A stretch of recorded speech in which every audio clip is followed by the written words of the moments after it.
এই চাকরি আর করব না, সারাদিন কাজ করেও ভালো বেতন পাই না। এ আপু দাঁড়ান, আপনার কিছু একটা নিচে পড়ে গিয়েছে। আমার কিছুই পড়ে যায়নি। আপু নিচে দেখুন, আপনার চাবি পড়ে গিয়েছে। তোমরা কি পাগল হয়ে গিয়েছো নাকি? রাস্তার মাঝখানে আমি খাবো কেন?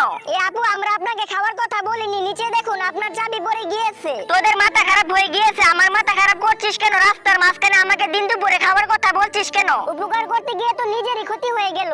যত সব পাগলের দলেরা, সব পাগল আমার কপালে জুটতে হয়। চাবিটা ফেলে চলে গেলেন তো পরে আপনাকে বস্তাতে হবে। ডিউটি এসব বাদ দিয়ে ভুড়িটা নিয়ে তাড়াতাড়ি বাড়ি চল, না হলে ভুড়িটা পচে গিয়ে দুর্গন্ধ বের হবে। আচ্ছা আপু তাড়াতাড়ি ভুড়িটা নিয়ে বাড়ি চল, এখন আর দেরি করব না। এই চাবিটার জন্য আজকে আমাদের অপমানিত হতে হয়েছে। এই চাবিটাকে দেখলে আমার রাগ উঠে যায়। এই চাবি তুই আমার চোখের সামনে থেকে সরে যা। বাপরে আপু, ভুড়িটা বাসায় আনতে আনতে তো ভুড়িটা পচেই গেল। কি ওজন হয়েছে ভুড়িটার। ডিউটি কোথায় তোরা? আমাকে বাঁচা, আমার বাড়ির চাবি খুঁজে পাচ্ছি না, তাই আমি আমার বাড়িতে ঢুকতে পারছি না। তোরা আমাকে বাঁচা, না হলে আমি আমার বাড়িতে ঢুকতে আপনি যদি আল্লাহকে ভালোবেসে থাকেন তাহলে ভিডিওতে লাইক ও চ্যানেলটিকে সাবস্ক্রাইব করবেন।